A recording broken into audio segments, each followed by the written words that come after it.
नमः परमहंसाय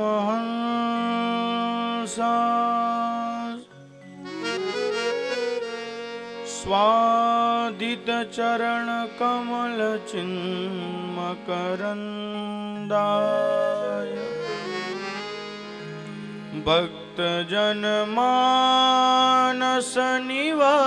भक्तजनमानसनिवासाय श्रीरामचन्द्राय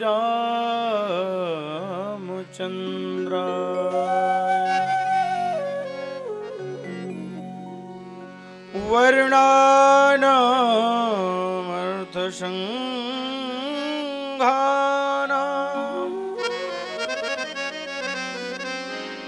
रसानां छन्दसामपि मङ्गलानां च कर्तारो वन्दे वाणी विनायको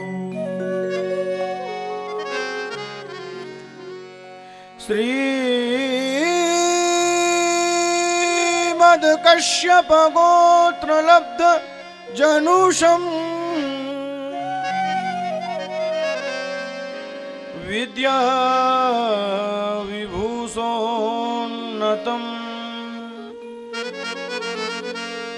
सख्यास्तार्णवपारगामविदुषा मान्यं मनोज्ञस्त्रियम्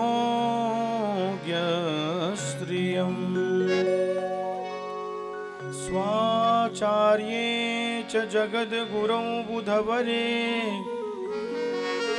श्रीवासुदेवे रतम्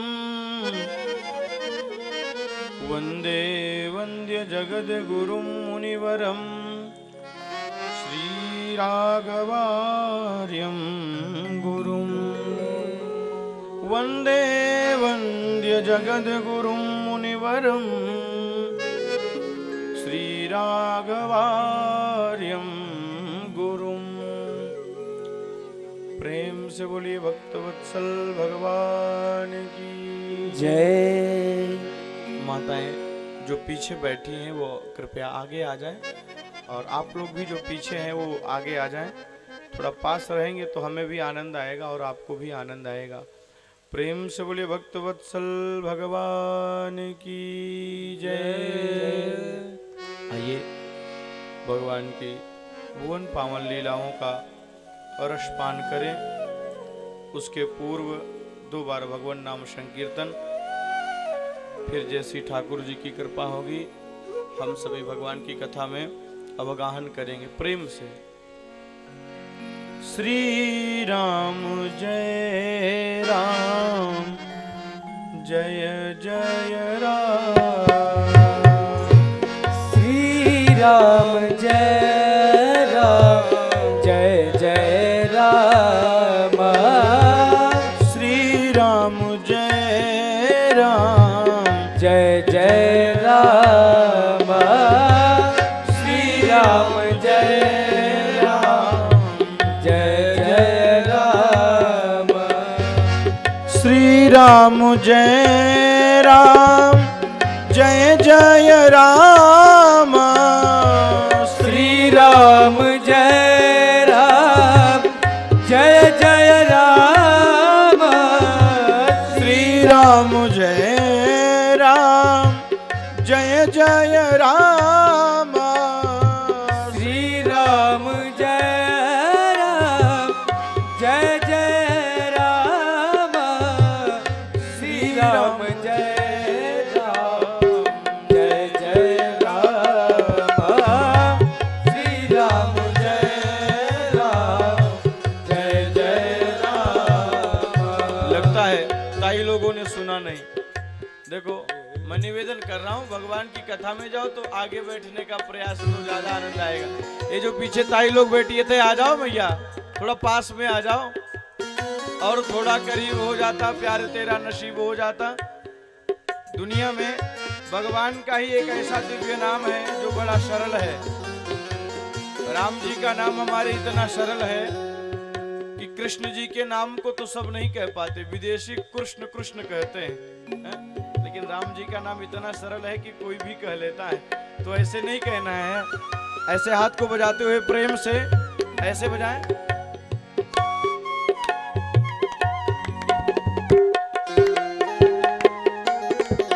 हरि बोल।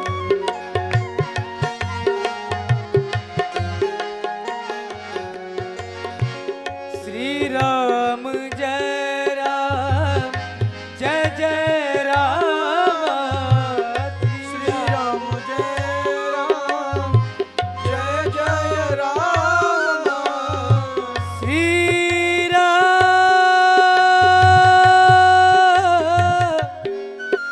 जय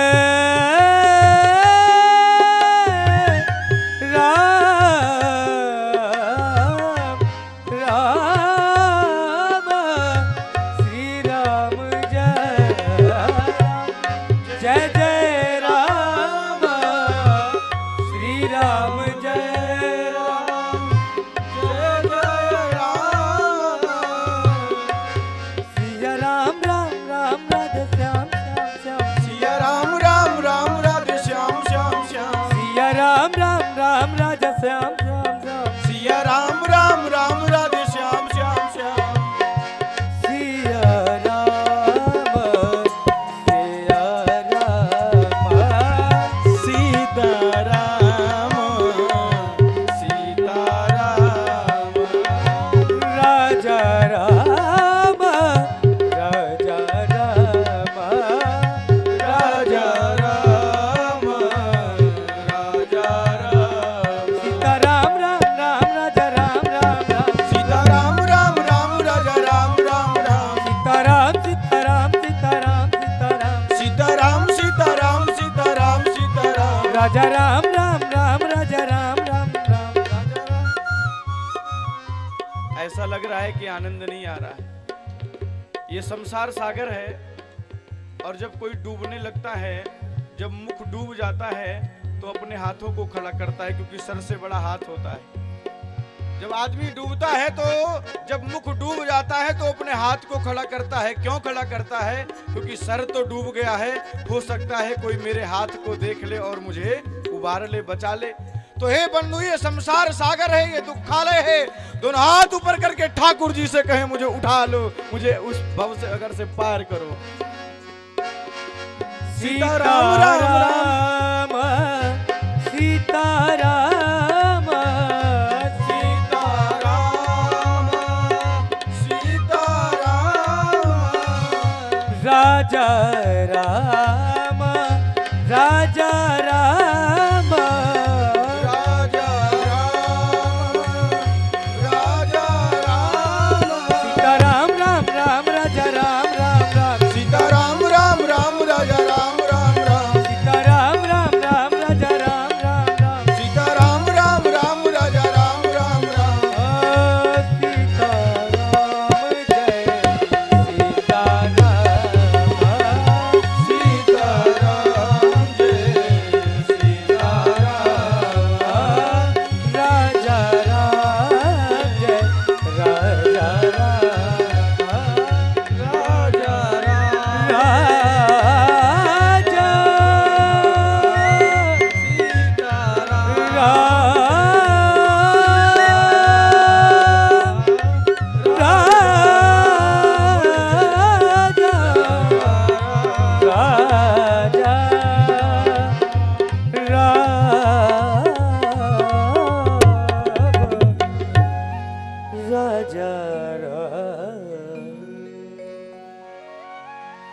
अनंत कोटि ब्रह्मांडाधिनायक अकारण करुणा वरुणालय सर्वेश्वरेश्वर सर्वांतर्यामी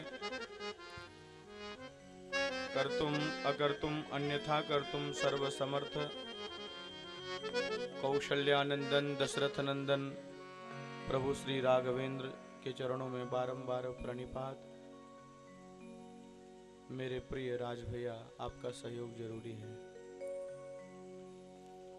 भगवान की प्राणवल्लभा विदेहजा जनकात्मजा जनक तनया माँ सुनैना की आंखों की पुतलिका भगवती माँ जानकी को प्रणाम। कथा में जिनको बुलाना नहीं पड़ता, ऐसे अनंत बलवंत श्री हनुमान जी महाराज को प्रणाम। मंचस्थ विराजमान समस्त आचार्य वृंदों को प्रणाम, जिनके मुख से अभी आप भगवान की कथा कैसी सुननी चाहिए ऐसा दिव्य उपदेश सुन रहे थे, और जो परम सहज हैं और भगवान की दिव्य कथाओं का गुणानुवाद करते हैं। और सबसे बड़ी बात है, ये कहीं और के नहीं हैं, ये यहीं के हैं। एक बार इनके लिए ताली बजा करके स्वागत करें।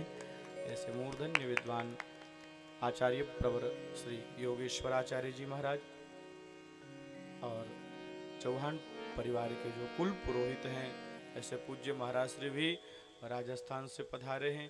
इस व्यासपीठ से एक बार इनके लिए भी ताली बजनी चाहिए साहब। और मूर्धन्य विद्वान आदरणीय हमारे प्रिय दीक्षित जी महाराज, परंपरा रही है अग्निहोत्रियों की, तो मंचस्थ विराजमान सभी को प्रणाम।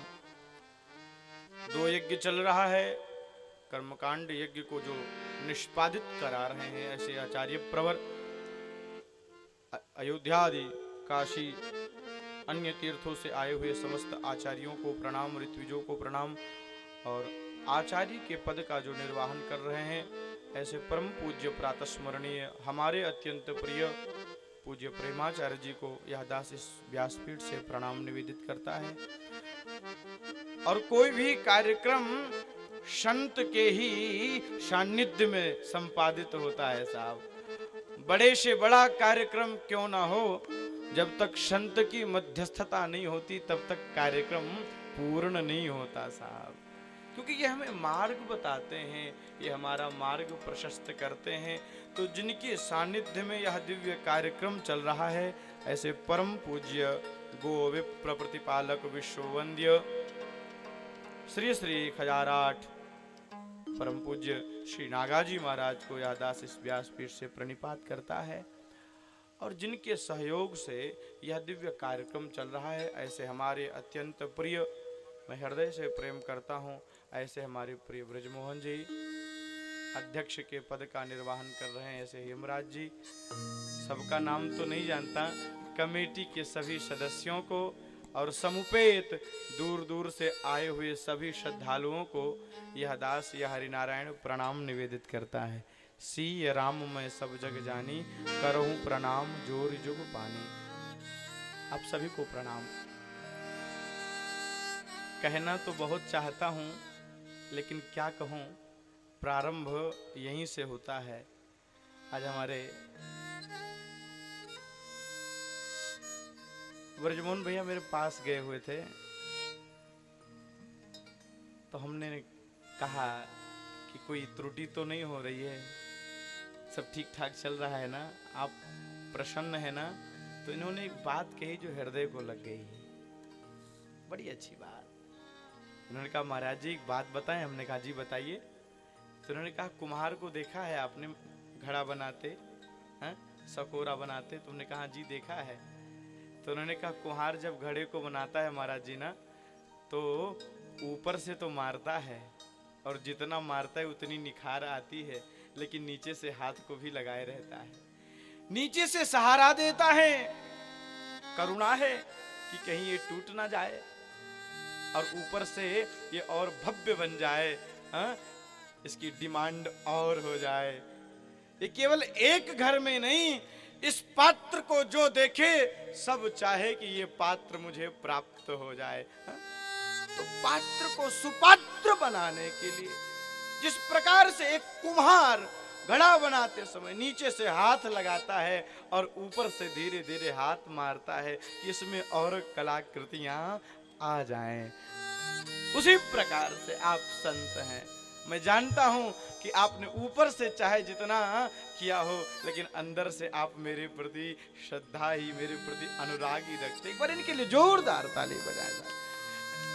24 घंटे महाराज कार्यक्रम में कोई कमी ना आवे, इसलिए सोते भी नहीं हैं, दिन रात लगे हुए हैं, ऐसे कमेटी के समस्त पदाधिकारीगण। और वास्तव में अध्यक्ष जी हेमराज भैया, जीना उसी का सार्थक है जो अपने लिए नहीं, जो अपनों को लिए जिए साहब। दुनिया में जीना उसी का सार्थक है जो अपने लिए नहीं, अपनों के लिए जिए। आज इधर उधर की बात मैं नहीं करूंगा, सीधे कथा में प्रवेश करूंगा। रामचरितमानस में जितने पात्र हैं सबका चरित्र दिव्य है।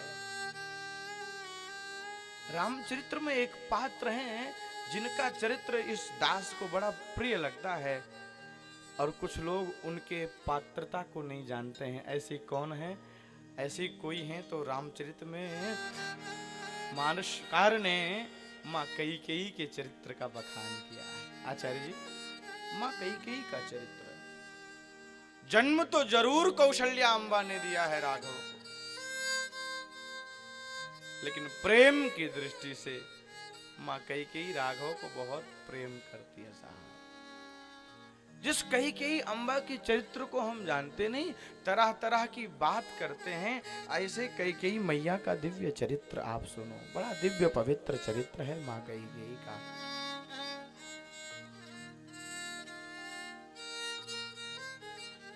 इतना दिव्य चरित्र है, राम जी को जब पता चला कि मुझे कल राजा बनना है, अध्यक्ष जी, राम जी को पता चला कि कल मुझे राजा बनना है, तो राम जी व्याकुल हो गए। क्यों? विप्रधेनु सुर संतहित लीन मनुज अवतार, निज इच्छा निर्मित तनु माया गुण गोपार। राम जी सोचते हैं मैं किस लिए आया हूं, आने का कारण है ये भी देख लो। किसी ने कहा भगवान किस लिए आए, तो कहते हैं धर्म अर्थ काम मोक्ष। और किसके लिए आए तो कहते हैं विप्र धेनु सुर संत हित। 4 लोगों के लिए भगवान का अवतार होता है। अब अध्यक्ष जी, यहाँ एक प्रश्न आता है कि एक तरफ भगवान कहते हैं कि सृष्टि में जितने हैं सब मुझे प्रिय हैं, और जब ठाकुर जी को आना हुआ तो इन्होंने कह दिया कि विप्रधेनु सुर संत हित। एक तरफ ठाकुर जी कहते हैं ये यथा माम प्रपद्यन्ते तामस्तथैव भजाम्यहम्, मुझको जो जिस प्रकार से भजता है मैं उसको उसी प्रकार से भजता हूँ। और जब आने की बारी आई तो कह दिया कि विप्र ब्राह्मण संत के लिए ही मैं आता हूँ।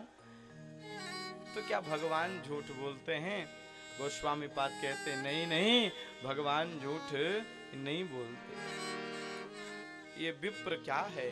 तो ये विप्र साक्षात धर्म है साहब। ये ब्राह्मण देवता धर्म कराते हैं, आचार्य धर्म कराते हैं। इसलिए हमारे पूज्य गुरुदेव कहते हैं कोई अनपढ़ भी आ जाए आपके घर तो कभी आचार्य का निरादर मत करो, उसे कभी नौकर मत समझो।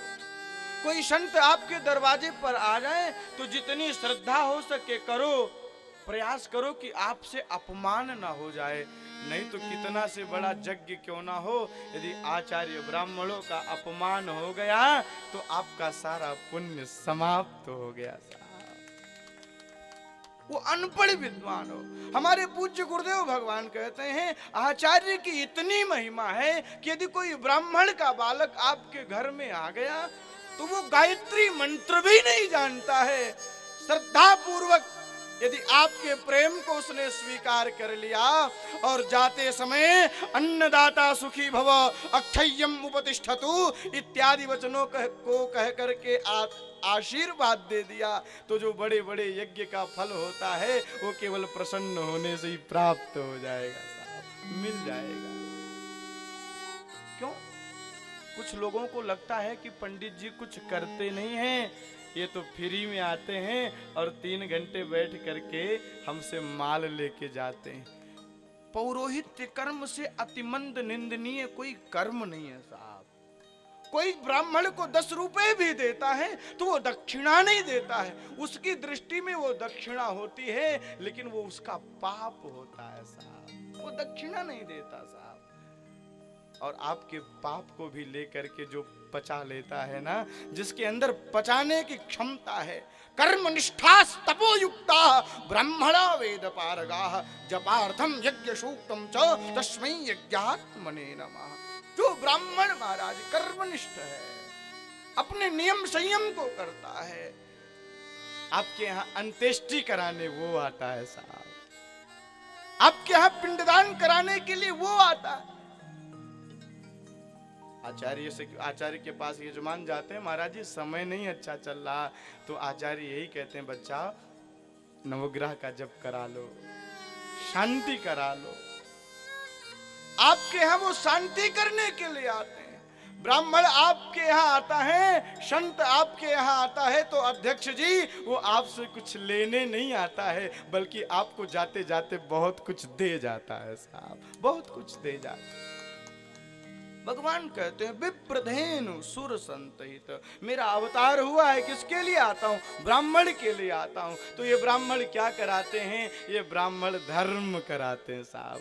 इसलिए भगवान क्यों आते हैं? यदा यदा ही धर्मस्य ग्लानिर्भवति भारत अभ्युत्थानम धर्मस्य तदात्मानं सृजाम्यहम्, गीता में भगवान ने कहा है। जब जब धर्म की हानि होती है तब तब मैं आता हूँ। तो धर्म की रक्षा के लिए आते हैं। तो ये ब्राह्मण क्या है? ये ब्राह्मण धर्म है। इसलिए सबसे पहले कहा विप्र, फिर धेनु। बड़े ध्यान से सुनना, ये सूक्ष्म बातें हैं। ठाकुर जी किसकी रक्षा के लिए आते हैं? गाय की रक्षा के लिए आते हैं। जो गाय माता आज जगह जगह भटक रही हैं, कुछ गाय माता, कुछ गौवंश तो जंगली हो गए हैं साहब। अच्छा एक बात बताओ, जिस माँ ने हमें जन्म दिया है, जब हम बड़े हो जाएं तो मेरा क्या दायित्व है कि जिस माँ ने 9 महीने तक गर्भ में रखा है और बड़े होने के बाद हम उसको लात मार करके बाहर कर दें? नहीं साहब, ये हमारा दायित्व नहीं है। आज वही स्थिति है। गोविंद ने जिसके लिए अवतार लिया, राम जी जिसके लिए अवतार लेते हैं, वृंदावन में भगवान का नाम एक गोपाल भी पड़ा है। क्यों? क्योंकि वो गायों को चराने के लिए स्वयं साक्षात गोविंद जाते हैं साहब। ऐसी गौ माता आज भटक रही है महाराज, कैद खाने में, बूचड़ खाने में जा रही हैं और महाराज मर रही हैं, भूखे प्यासे मर रही हैं। रहती कब तक हैं? जब तक उनके स्तनों में दूध रहता है। दूध का संचार जब तक रहता है तब तक तो अध्यक्ष जी खूब महाराज पीते हैं, लेकिन जब वो दूध नहीं देती तो उनको खिलाना पड़ेगा, ये सोच करके घर से निकाल देते हैं महाराज। ये गाय माता साक्षात पृथ्वी है। गाय माता में सारे ब्रह्मांड के जितने देवता, सारे देवता विराजमान हैं। और ये वृषभ, ये साक्षात धर्म है महाराज। बैल से जब खेती होती थी, ब्रजमोहन भैया, बैल से जब खेती होती थी तो इतना अन्न होता था कि बेचने पर भी समाप्त नहीं होता था। लेकिन आज वही इतना अन्न नहीं होता महाराज कि केवल पाने भर का भी नहीं, वह भी मोल लेना पड़ता है। तो इनका त्याग ना करें साहब। हमारे पूज्य गुरुदेव तो कहते हैं ये गाय माता क्या है? ये गाय माता अर्थ का प्रतीक है। मैया बड़े ध्यान से सुनना, जिसके यहाँ भी गौवंश रहता है वो कभी भूखा नहीं रहता। अरे विष्ठा किसकी महाराज बिकती है दुनिया में? गोबर किसका बिकता है? जितने पशु हुए हैं किसी की विष्ठा महाराज बिकती नहीं है। इनका दूध दही घी तो बिकता ही है, इनका गोबर और मूत्र भी बिक जाता है साहब। इनका गोबर मूत्र भी बिक जाता है। और आपको बता दें अध्यक्ष जी, यज्ञ में जब करते हैं, यज्ञ करने जाते हैं, तो जो यजमान होते हैं तो यज्ञ के पहले ही आचार्य 10 विधि स्नान कराते हैं। यज्ञ की महिमा में पारस्कर गृह सूत्र में लिखा है कि आचार्य यजमान पवित्र हो जाए, यज्ञ का अधिकारी हो जाए, इसलिए 10 विधि स्नान कराते हैं। तो 10 विधि स्नान किससे हो संपन्न होता है? तो 10 विधि स्नान गाय के द्वारा ही, जो त्याज्य पदार्थ है उसी से वो 10 विधि स्नान पूर्ण होता है। पूजा करने बैठते हैं तो आचार्य सबसे पहले पंचगव्य का प्राशन कराते हैं। क्यों? क्योंकि बाहर तो आप पवित्र हो गए, लेकिन आभ्यंतर पवित्र नहीं हुआ, इसलिए गाय का गोबर, गौमूत्र, दुग्ध, घी इत्यादि दे करके पंचगव्य का प्राशन कराते हैं। तब यह जीव पूजन का अधिकारी होता है साहब। प्रेम से बोलो ना जय सिया राम। दोनों हाथ उठने चाहिए, प्रेम से बोलो जय सिया राम। जय सिया राम। और इतना ही नहीं, यज्ञ हो रहा है ना, मैं एक दिन शाम को आया था दर्शन करने के लिए, तो यज्ञ में गोबर से लीपा जा रहा था। और इस बांस गहन में यज्ञ को ही नहीं, इस बांस गहन को ही गोबर से लीपा गया है साहब, रोडों को भी लीपा गया है। क्यों? क्योंकि हमारे यहाँ आचार्य कहते हैं ये जो गोबर है ना, अगर कोई अपवित्र जगह भी हो लेकिन गाय माता का गोबर से यदि लेपन हो जाए तो वहाँ की मिट्टी जो अपवित्र है वो पवित्र हो जाती है, वो पूजनीय हो जाती है साहब। बड़े से बड़े यज्ञ में सबसे पहले आचार्य, मैंने बताया था, आचार्य कुशकंडिका कराते समय सबसे पहले गोबर से लेपन कराते हैं, ये धरा पवित्र हो जाए। हा? तो ऐसी जो गौ माता हैं जिनका रोडों पर निरादर हो रहा है महाराज, गाय माता मर जाती हैं तो महाराज नीच जाति चमार को बुलाया जाता है। हमारी आपकी माता मरेंगी तो कंधा देने के लिए पड़ोसी आएगा? नहीं आएगा। अरे वो मेरी माँ है, उन्होंने अपने बछड़े को दूध नहीं पिलाया, बछड़ा दूध पीने जाता है तो लोग खींच लेते हैं कि जब सारा दूध यही पी लेगा तो हम क्या पिएंगे। उसने अपने बच्चे को दूध नहीं पिलाया, उसने अपने रक्त का संचार करके जो आपने खिलाया उससे ज्यादा वो दे दी। अरे तो जो दूध पिलाता है वो माँ होती है साहब, और माँ का तिरस्कार नहीं करना चाहिए, माँ का निरादर नहीं करना चाहिए। ये गौ माता अर्थ का प्रतीक है, विप्रधेनु, ब्राह्मण धर्म और गौ माता अर्थ, फिर विप्रधेनु सुर संत हित, ये देवता ये काम के प्रतीक हैं और संत मोक्ष के प्रतीक हैं। एक बड़ी सुंदर बात, बड़ी गूढ़ बात आपको बता रहा हूं। किसी ने कहा महाराज मरने के बाद मोक्ष होता है। मोक्ष मरने के बाद नहीं होता है, मोक्ष तो जीते जी हो जाता है। और हे बांसगहन के दूर दूर आए हुए निवासियों, यदि मोक्ष चाहते हो ना तो घर में यदि कोई भिखारी भी आवे ना तो प्रयास करना कि वो घर से कभी खाली ना जाए। हमारे गुरुदेव कहते हैं कि यदि घर पे भिक्षुक आता है तो उसको भिखारी ना समझो, ये समझो ये भगवान का भेजा हुआ कोई सेवक है। घर में कोई भिक्षुक आवे तो उसको सेवक समझो, और यदि कोई संत आ जावे, हमारे गुरुदेव पूज्य गुरुदेव भगवान कहते हैं यदि कोई भिक्षुक आवे तो भगवान का पार्षद समझो, और यदि कोई संत महाराज आ जावे तो उनको पार्षद नहीं, वो संत को तो भगवान ही समझो। कृपा करके ठाकुर जी आज ही मेरे घर में पधारे साहब। इसी मृत्युलोक में जिस नेत्रों ने संत का दर्शन किया हो, जिस नेत्रों ने भगवान की कथा सुनी हो, वो जीते ही जी भगवान को प्राप्त कर लेता है, वो मोक्ष को प्राप्त कर लेता है साहब, भगवान को प्राप्त कर। बड़ा सुंदर भाव है साहब। संतन के संग लाग रे, संतन के संग लाग रे, तेरी बिगड़ी बनेगी। संतन के संग लाग रे, तेरी बिगड़ी बनेगी। बिगड़ी बनेगी, तेरी बिगड़ी बनेगी। बिगड़ी बनेगी, तेरी बिगड़ी बनेगी। बिगड़ी बनेगी, तेरी अच्छी बनेगी।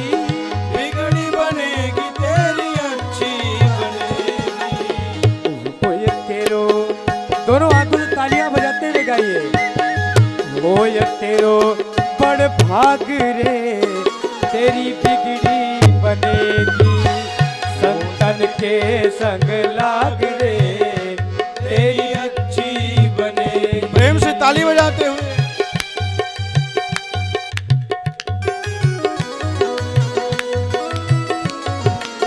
हरि बोल। श्री हरे।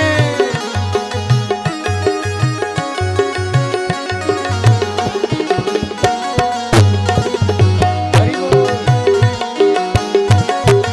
अच्छा,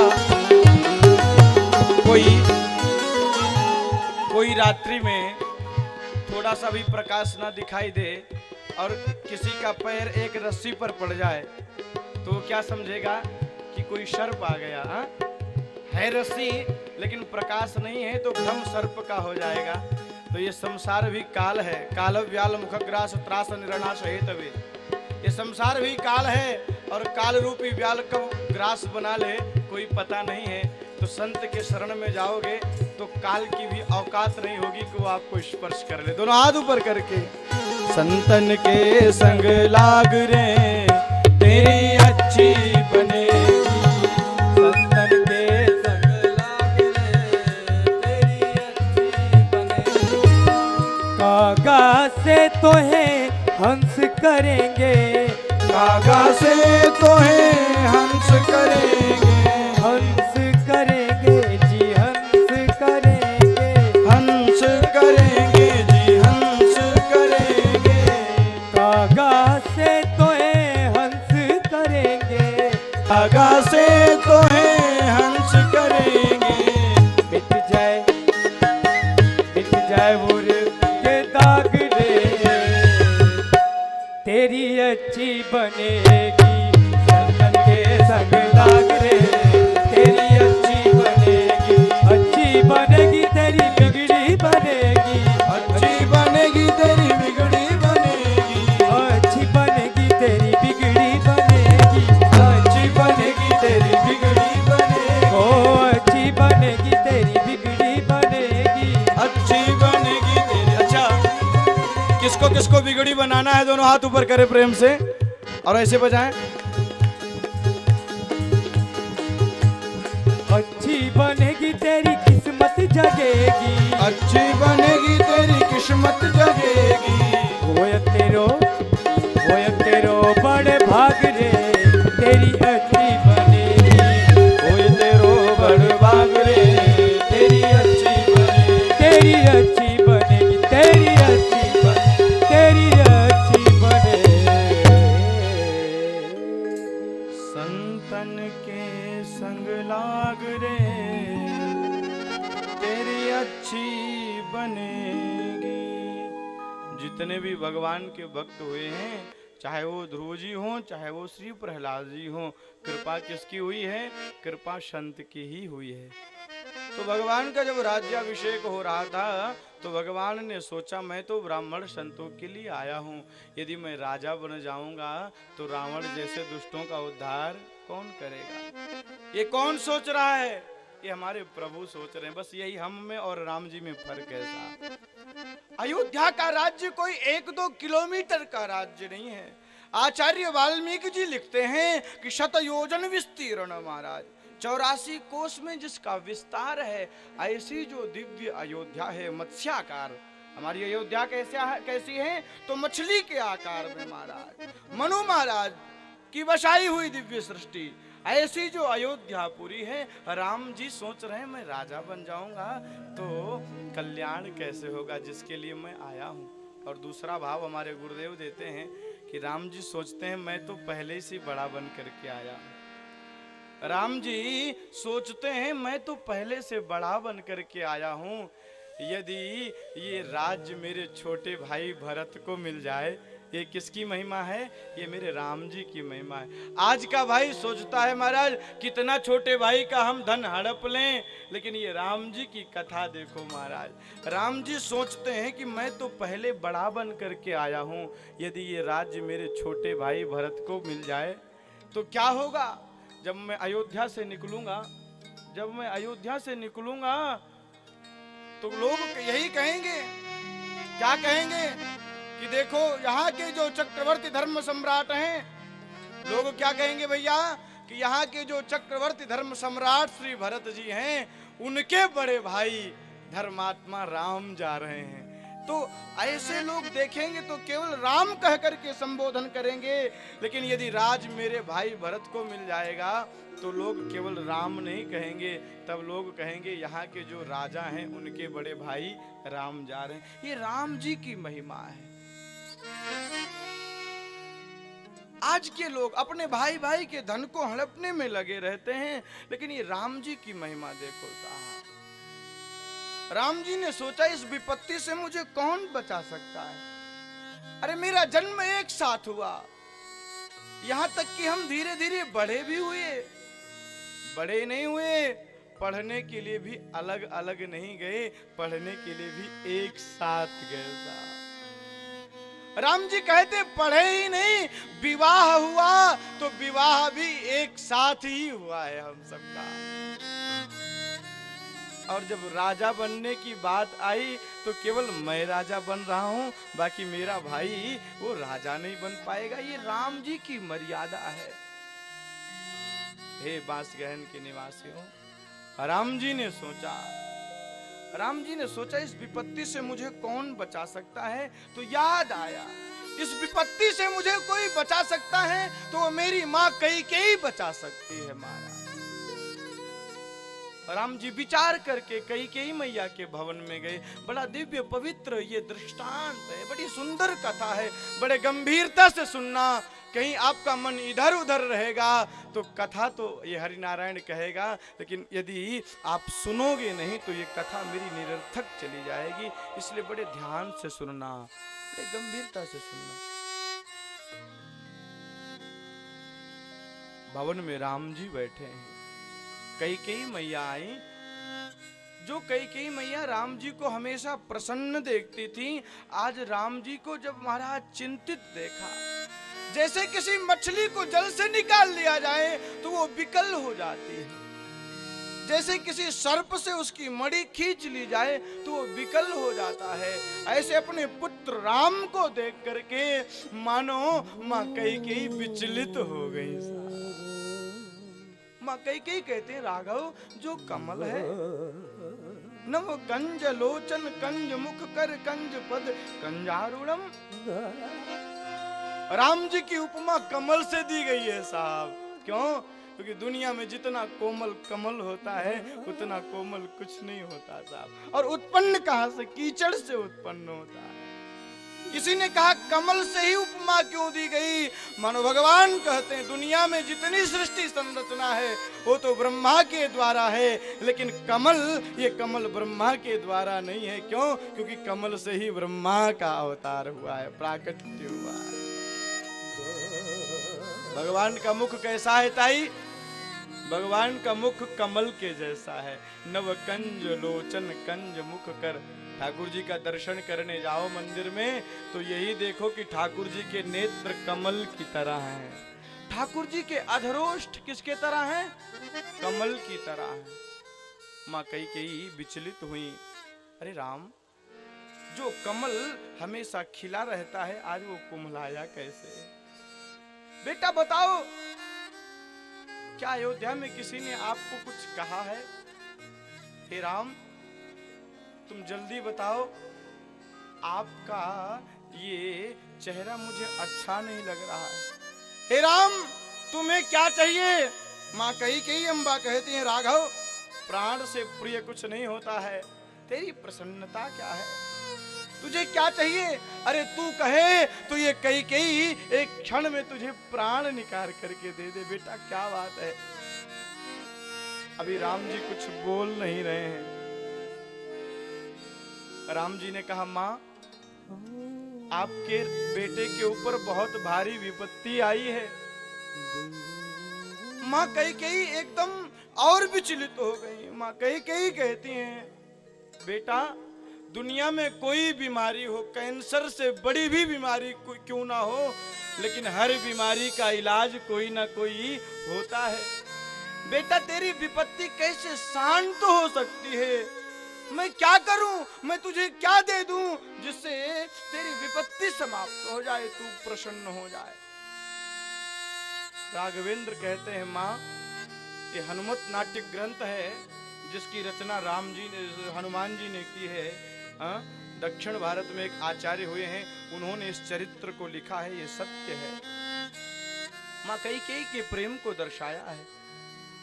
राम जी से जब कैकेयी मैया ने इस प्रकार से कहा तो राम जी ने कहा, मां सोच लो, प्राण तो नहीं जाएगा, लेकिन प्राण से प्रिय जो एक स्त्री का होता है उसका सुहाग, मेरी प्रसन्नता के लिए आपका सुहाग चला जाएगा। हे मां, आप विधवा हो जाएंगी। कैकेयी खड़ी हो गई और कैकेयी ने कहा, राघव, तेरी प्रसन्नता के लिए केवल इस जन्म में नहीं, हे बेटा, हे मेरे प्राणनाथ, हे मेरे पुत्र, तेरी प्रसन्नता के लिए इस जन्म में नहीं, यदि राघव तेरी प्रसन्नता रहे तो ये कैकेयी जन्म जन्म तक विधवा रहने के लिए तैयार है। तेरी प्रसन्नता किसमें है? राघवेंद्र ने कहा माँ इतना ही नहीं, आपका बेटा भरत आपको माँ नहीं कहेगा। एक माँ बाप को कष्ट तब होता है जब उसका बेटा बड़ा होने के बाद बूढ़े माँ बाप को गाली देता है और कहता है तूने मेरे लिए किया क्या ऐसा। आज की बड़ी विपरीत स्थिति है महाराज। माता पिता प्रायः इसीलिए दुखी रहते हैं। क्यों? क्योंकि जिस माँ ने बच्चे को 9 महीने कोख में रखा है और जब वही बच्चे बड़े हो जाते हैं तो बाद में कहते हैं तूने मेरे लिए किया ही क्या ऐसा। एक बहुत अच्छी घटना याद आ गई, सुन लीजिए। एक जगह की बात है, एक माँ अपने बच्चे से बहुत प्रेम करती थी पूज्य आचार्य जी। इतना प्रेम कि स्वयं दूसरे के यहाँ बर्तन मांजती थी, लेकिन अपने बेटे को बनाने के लिए विदेश भेज दिया माँ ने। और बेटा जब विदेश चला गया हो तो वहीं पर विवाह कर लिया और माँ को भूल गया। गांव वाले माँ से कहते थे बार बार, अरे तेरा बेटा विवाह कर लिया है, वो तुझे भूल गया है। लेकिन माँ को आस थी कि नहीं, मेरा बेटा मुझे नहीं भूला है, वो एक दिन जरूर आएगा मेरे पास। माताओं को अपने पुत्र के प्रति कितना प्रेम रहता है साहब। माँ ने कहा वो मुझे भूला नहीं है, वो मेरा बेटा है, मैंने उसे जन्म दिया है, एक दिन जरूर वो आएगा, एक दिन उसे मेरी याद जरूर आएगी। और आपको बताएं, अपने बेटे की प्रतीक्षा करते करते वो माँ परलोक सिधार गई, लेकिन बेटा नहीं आया। एक दिन की बात है, कथा चल रही थी आस्था चैनल पर, विदेश में बेटा देख रहा था, माँ का प्रसंग चल रहा था, तो माँ की याद आ गई। आज टिकट करा करके वो गांव आया। और आपको बता दें, वर्षा होने से कोई फायदा नहीं जब फसल सूख जाए साहब। का वर्षा जब कृषि सुखाने। आज जब आया, गांव वालों ने देखा तो गांव वाले कहने लगे, अरे तू तेरे जैसा तो पापी हमने देखा नहीं। अरे वो माँ जिसने दूसरे के घर काम करके तुझे विदेश भेजा और अंत समय में उसको तू कांधा नहीं दे सका। आज बच्चे को जब पता चला तो बड़ा व्याकुल हुआ, अंदर गया। आज बच्चे को था कि मेरी माँ जाते जाते मेरे लिए कुछ करके गई होगी। आपको बताएं, सारे सामान को देख रहा था और देखते देखते जब तकिए को उठाया तो तकिए के नीचे एक पर्ची रखी थी। तकिए को अंक से लगा लिया। मेरी माँ इसी तकिए पर तू रख करके मुझे सुताती थी और तू मुझे छोड़ करके चली गई। तकिए के नीचे पर्ची थी, पर्ची में लिखा था, बेटा मैं जानती हूं कि तू एक दिन आएगा और तू ये मत समझना कि तेरी माँ तुझे छोड़ करके कहीं चली गई है। तू ये मत सोचना कि तेरी माँ तुझे छोड़ करके चली गई है। क्यों? क्योंकि बेटा जब तक तू धराधाम में रहेगा तब तक मैं तेरे साथ रहूंगी। ये माँ जो शब्द है ना, हम गर्भ में आते हैं तो हमारे आचार्य कहते हैं उस समय भी माँ थी हो परमात्मा। माँ के गर्भ में आए कृपा किसकी है? परमात्मा। वहां पर भी परमात्मा में भी माँ है साहब। और 9 महीने तक अपने गर्भ में ये माताएं रखती हैं। मेरे बच्चे को कोई दिक्कत ना हो जाए, कहीं तीखा खा लूं तो इनको कमी ना आ जाए, इसलिए बहुत नियम संयम से एक माँ रहती है साहब। मेरे बच्चे को दुख ना हो, गर्भ में रखती। आए नहीं थे तब भी माँ थी परमात्मा। और 9 महीने तक गर्भ में रखा। किसने रखा? वो थी माँ। और जब जन्म दिया, जन्म होने के बाद में माँ ने पढ़ने के लिए भेजा किसके पास? महात्मा। हमारे गुरुदेव कहते हैं आए नहीं थे तब भी माँ थी, गर्भ में रखा माँ थी, और माँ जाने के बाद भेज देती है महात्मा के पास। आए थे तब माँ थी और जाएंगे तब भी माँ रहेगी महाराज। ऐसी जो दिव्य माँ है महाराज। माँ ने कहा बेटा मैं कहीं गई नहीं हूं, जब तू बचपन में था तो तेरी एक आंख खराब हो गई थी, डॉक्टर ने कह दिया था कि अब ये देख नहीं सकता। बेटा बचपन में मैंने अपनी आंख तेरे आंख में लगा दी थी। हे बेटा मेरा शरीर तो नहीं है, लेकिन जब तक तू रहेगा, जब तक मेरे आंखों से देखेगा तो आंख से संसार को देखेगा, लेकिन तेरे शरीर में जो आंख है वो तेरी माँ ही है, और जब तक तू रहेगा तब तक तेरी माँ तेरे साथ रहेगी, वो तुझे कभी छोड़ करके नहीं है। एक अवधि में बड़ा प्यारा गीत है साहब, माई के दूधवा जैसन, माई के दूधवा जैसन कौनो मिठाई ना मिली, सब कुछ मिल जाई पर दुनिया में माई ना मिली, सब कुछ मिल जाई पर दुनिया में माई ना मिली। ओ ऐसन दुनिया में के होई बोझा पेट में लेके ढोई, ऐसन दुनिया में के होई बोझा पेट में लेके ढोई, दुख में तनिको ना घबराई, दुखवा जे हंस के सही जाई, दुख में तनिको ना घबराई, दुखवा जे हंस के सही जाई, ऐसन करे वाला कौनो, ऐसन करे वाला कौनो, एक नहीं, 1 लाख नहीं, 1 करोड़ भी किसी नौकर को दे दो साहब, तो जो देखभाल एक माँ कर सकती है, दुनिया में धन देने के बाद नौकर भी नहीं कर सकता। ऐसन करे वाला कौनो, ऐसन करे वाला कौनो, सेवकाई ना मिली, सब कुछ मिल जाई पर दुनिया में माई ना मिली। सबका विकल्प है साहब, पत्नी का विकल्प है, पुत्र का विकल्प है, पुत्री का विकल्प है, लेकिन माँ बाप का कोई विकल्प नहीं है साहब। एक बार छोड़ करके चले जाते तो दोबारा प्राप्त नहीं होते। अरे साहब 50 वर्ष की अवस्था में पत्नी छोड़ करके चली गई तो दूसरा विवाह करते देखा है लोगों को हमने। बेटा जन्म लिया और जन्म लेते ही समाप्त हो गया तो उसका विकल्प था, पति जिंदा था, दूसरा बेटा हो गया हो, लेकिन जिसको ये माँ बाप चले गए वो लौट करके नहीं आए साहब। इसलिए सबके ऊपर अत्याचार करो, कभी अपने माँ बाप को दुखी मत करो। अरे मंदिर में जाओ मत जाओ, माँ बाप यदि घर में सुखी नहीं है तो मंदिर में भगवान के सामने जाते तो भगवान हंसते हैं और कहते हैं घर में माँ बाप को ठुकरा करके ये मेरे पास आया है। अरे जो प्रत्यक्ष तुम्हारे देवता हैं, जिनकी चरणों की तुम सेवा कर सकते हो साहब, अपने हाथ से जिनके चरण को दबा सकते हो, जिस माँ के लाठी का तुम सहारा हो, वो माँ वो बेघर है, वो घर घर भटक रही है और तुम 3 घंटे आकर के कथा सुन रहे हो। बेकार है तुम्हारा कथा सुनना। घर में माँ बाप दुखी हैं तो कथा, भागवत, भगवान का मंदिर, ये सब निरर्थक है। आचार्य कहते हैं सबसे पहली देवता माँ है हो, क्योंकि उसने जन्म दिया है।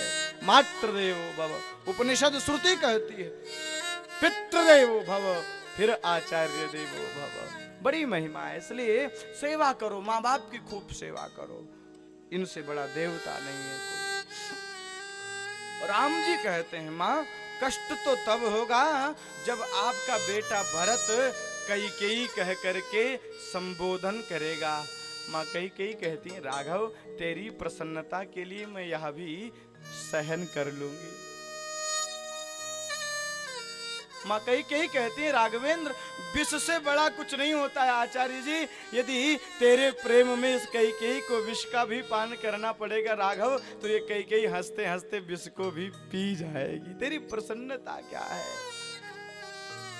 राघवेंद्र ने कहा माँ आपने पूज्य पिताश्री से 2 वरदान मांगे थे, अब उसका क्रम आ गया है।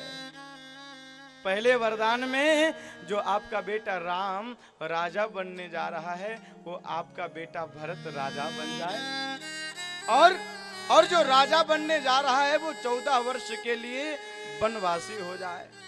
माँ कई कहती है, राघव मैं विधवा भी हो सकती हूँ रे पगले। अरे भरत मुझे माँ ना कहे या भी मैं स्वीकार कर सकती हूँ। ये कई भरत को राजा भी बना सकती है, लेकिन कोई माँ अपने बेटे को जंगल में कैसे छोड़ सकती है, वनवासी कैसे बना सकती है। राघवेंद्र ने बताया, माँ यहाँ से तो केवल आपका बेटा राम जाएगा, लेकिन रावण जैसे दुष्टों का उद्धार करके जब लौटेगा तो यहाँ से तो केवल राम जाएगा, लेकिन लंका पर विजय प्राप्त करके दुनिया का श्रेष्ठ धनुर्धर रामो धर्मवान विग्रह, जो साक्षात धर्म के विग्रह हैं, रामो विग्रहवान धर्म, जो राम जी धर्म के विग्रह हैं, यहाँ तो राम जाएंगे लेकिन लौट करके मर्यादा पुरुषोत्तम श्री राम बन करके आएंगे। अरे ताली बजाना है तो तेज से बजाओ महाराज, सुनाई दे लोगों को। यहाँ से तो आपका बेटा केवल राम बन करके जाएगा, लेकिन लौटने के बाद जब आएगा तो मर्यादा पुरुषोत्तम राम बन करके आएगा।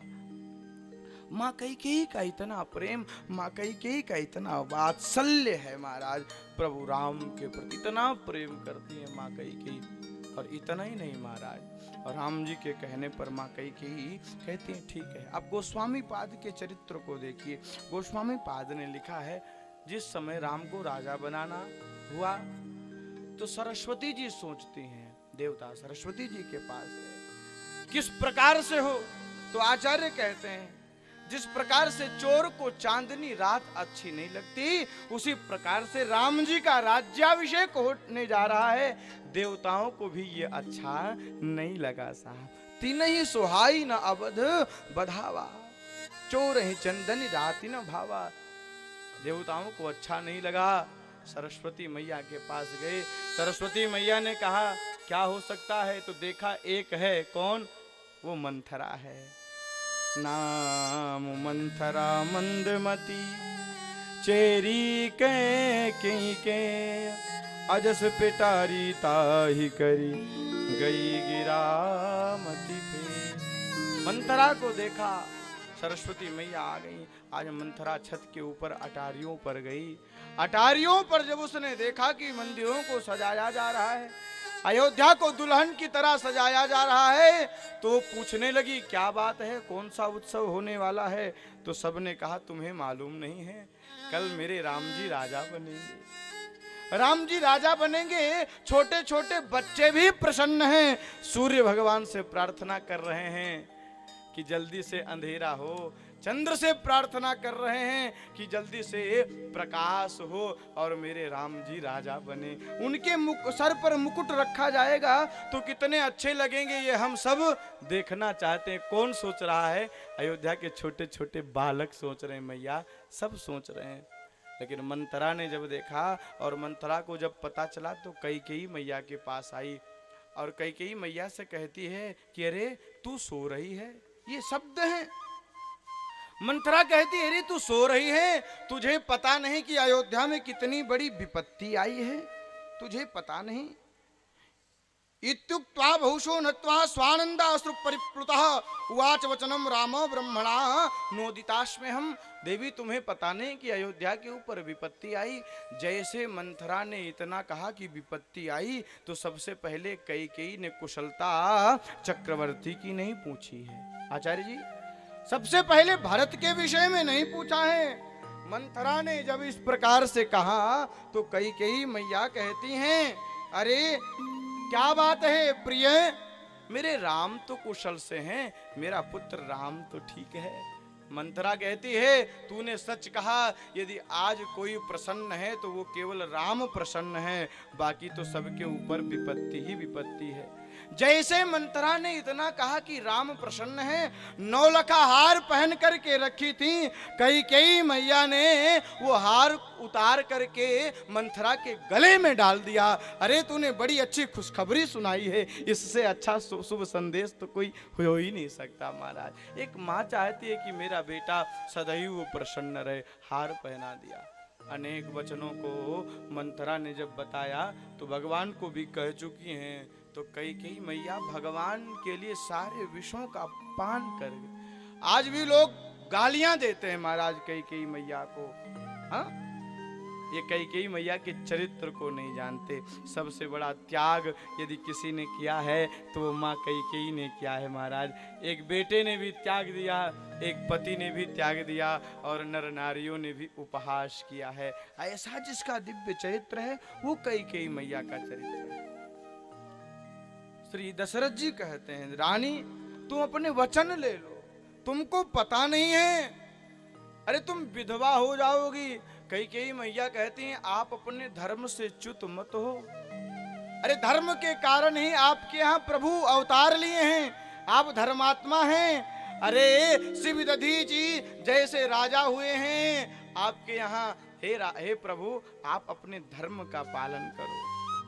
यदि आप अपने धर्म का पालन नहीं करोगे तो राम बन जाएंगे तो आपकी मृत्यु होगी, और राम बन नहीं जाएंगे तो मेरी मृत्यु होगी। मरना किसी न किसी को है महाराज। श्री दशरथ जी कई जी से कहते हैं, कई तुझे क्या हो गया है, तू पागल हो गई है।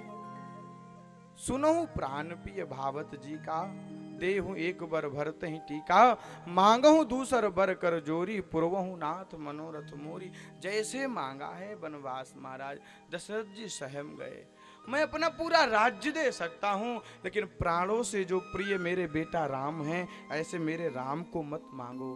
कई जी कहते हैं आप अपने धर्म का पालन करो।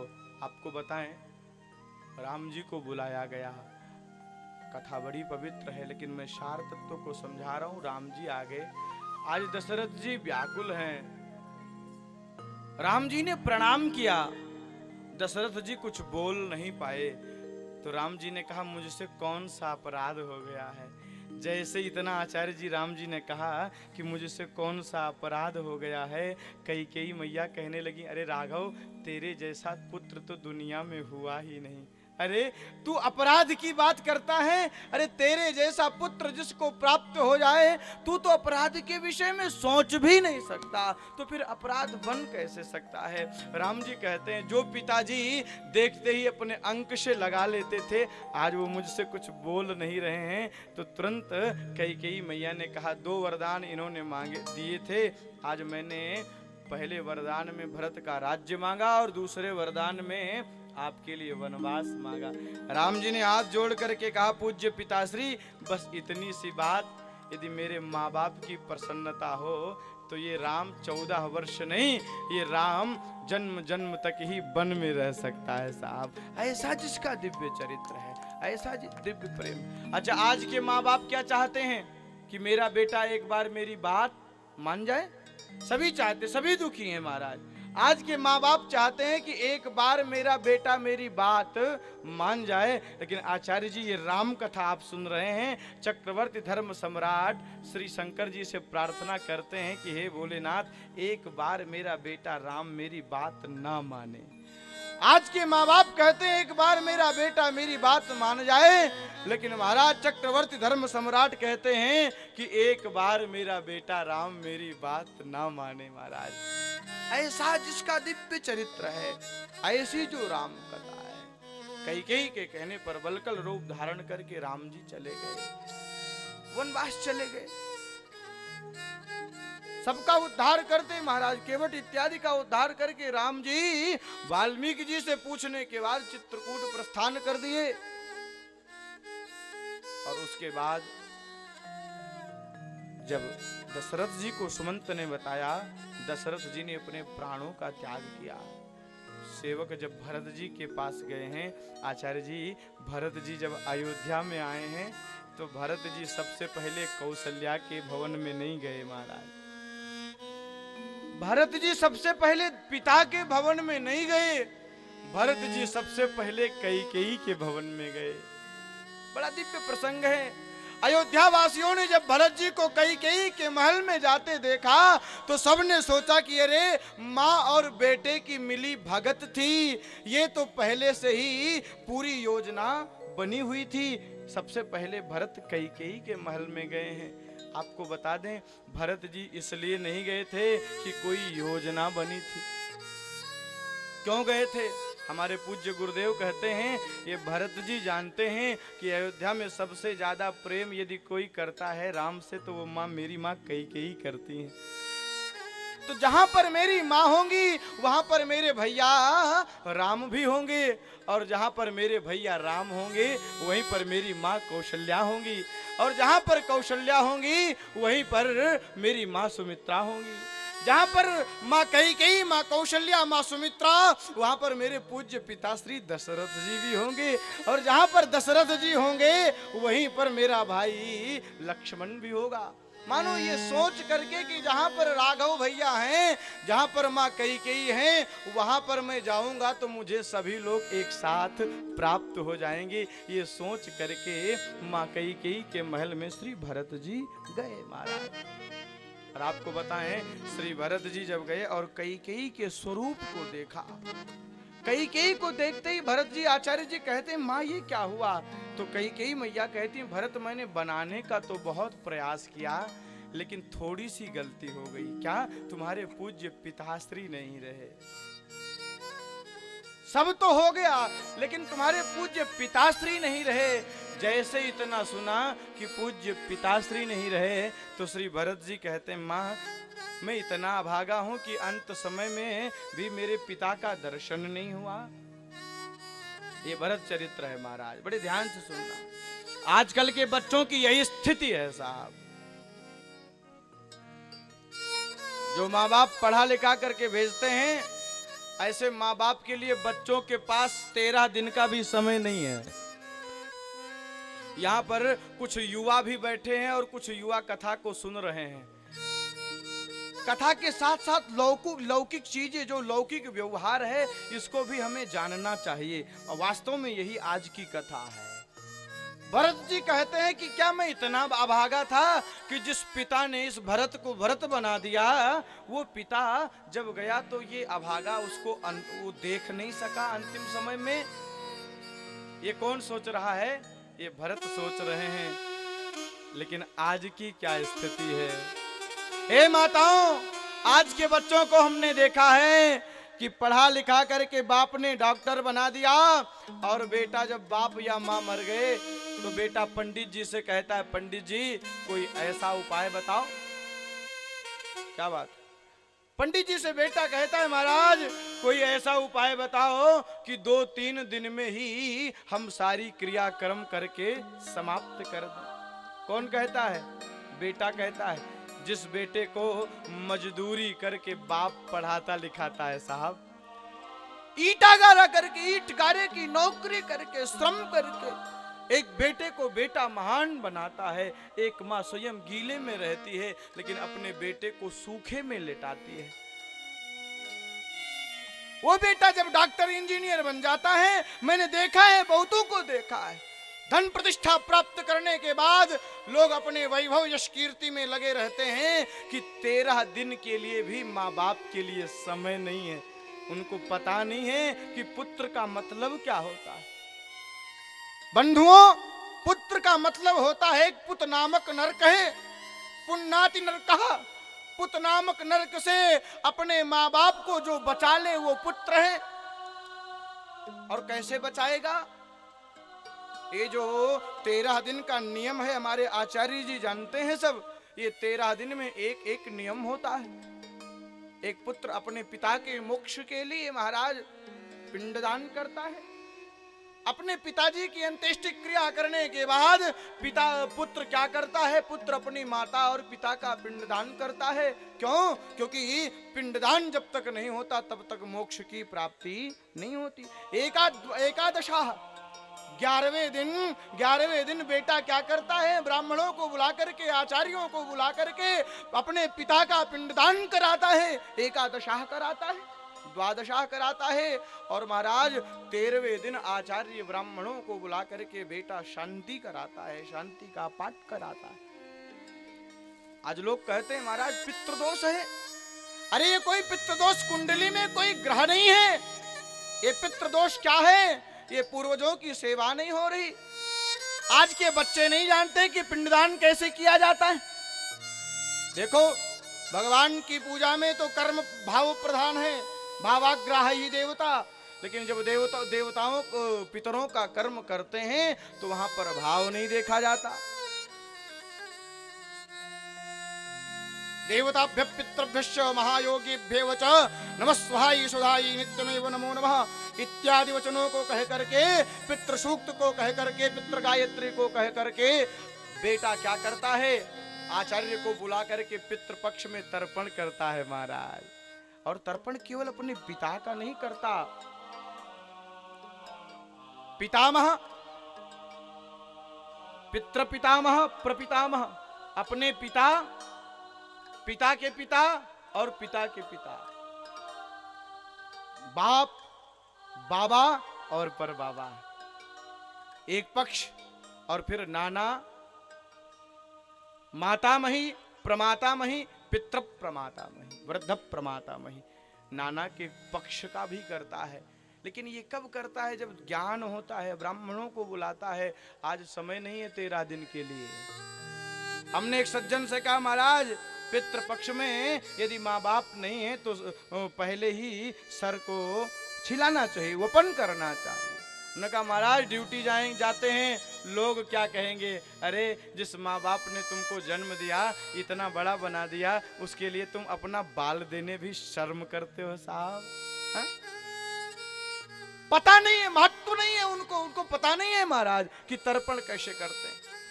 अरे पुत्र नहीं हो रहा है, कारण क्या है, अरे पुत्र नहीं हो रहा है, तुम्हारे पितृ प्रसन्न नहीं है साहब।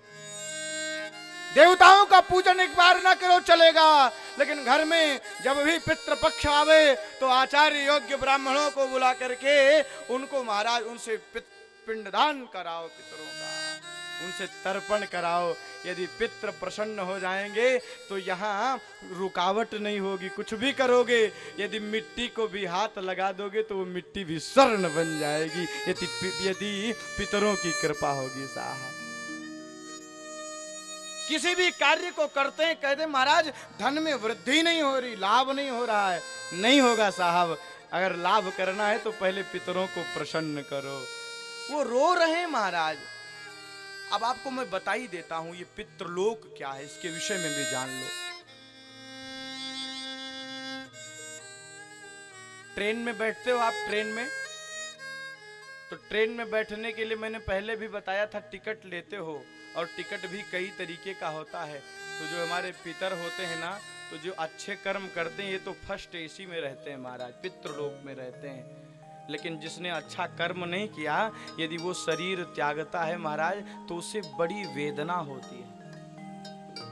ये प्रसंग है महाराज। ये धुंधकारी जी अपने भाई से कहते हैं, अहम भ्राता त्वदीयोऽस्मि धुंधकारीति नामतः स्वकीये नैव दोषेण ब्रह्मत्वं नौषितो मया। ए भैया, अहम भ्राता त्वदीयोऽस्मि, मैं आपका भाई धुंधकारी हूं। अपने ही पाप के कारण मैं प्रेत बना हूं, और हे भैया इस प्रेत में भयंकर कष्ट है। बड़ी भूख लगती है, बड़ी प्यास लगती है, लेकिन क्या करूं, मैं कुछ खा नहीं सकता। क्यों? क्योंकि छिद्र ही नहीं है जाने का। आप कुछ करो जिससे मेरा कल्याण हो जाए। धुंधकारी ने कहा है, तो जो पाप करते हैं, ऐसे जो पूर्वज होते हैं, उनको बड़ा कष्ट होता है। तो जो अच्छा कर्म करते हैं वो तो बढ़िया वीआईपी में रहते हैं, अच्छा टिकट लेते हैं, धन रखते हैं, वो तो फर्स्ट एसी में रहते हैं। लेकिन जिनके पास जनरल का टिकट होता है वो क्या करते हैं? फर्स्ट एसी वाले के लिए व्यवस्था, ट्रेन विलंब है तो हम लोग जाते हैं कभी कभी, तो ट्रेन विलंब है तो क्या करते हैं महाराज, प्रथम श्रेणी है, रुकने का जो प्रतीक्षालय है, जाकर के प्रथम श्रेणी में बैठ जाओ, जब तक ट्रेन आए तब तक वहां पर आप आराम करो। जो सुविधा ट्रेन में रहेगी वही सुविधा स्टेशन पर भी आपको मिलेगी। तो अच्छे कर्म करने के बाद वो प्रथम श्रेणी के, द्वितीय श्रेणी के। और जिनका अच्छा कर्म नहीं है, अच्छा कर्म मतलब ये नहीं कि दान नहीं दिया, किसी से प्रेम से बात नहीं किया साहब, अपनों को जो जीत नहीं पाए, जिनके हाथों से संतों की सेवा नहीं बनी, जिन्होंने कभी दान नहीं दिया, जिन्होंने कभी कथा नहीं सुनी, जो मदिरा वैश्या का सेवन करते करते चले गए हैं, ऐसे लोग जाते हैं तो बहुत व्याकुल रहते हैं। जैसे जनरल का टिकट लोगे तो ट्रेन में तो अव्यवस्था होती ही है, लेकिन स्टेशन पर भी अव्यवस्था होती है। हमने देखा है, हम लोग फंसते हैं महाराज। कभी चबा चना चबेना, कभी मौज गलियारा दी। कभी कभी टिकट नहीं मिलता है साहब, तो ट्रेन पर महाराज स्टेशन पर बैठते हैं तो अनेक मच्छर एक साथ आते हैं, तो महाराज ऐसे ऐसे हाँकना पड़ता है महाराज जी है? तो हम जैसे कर्म करेंगे ऐसे ही फल प्राप्त होगा। मैं निवेदन यही कर रहा था।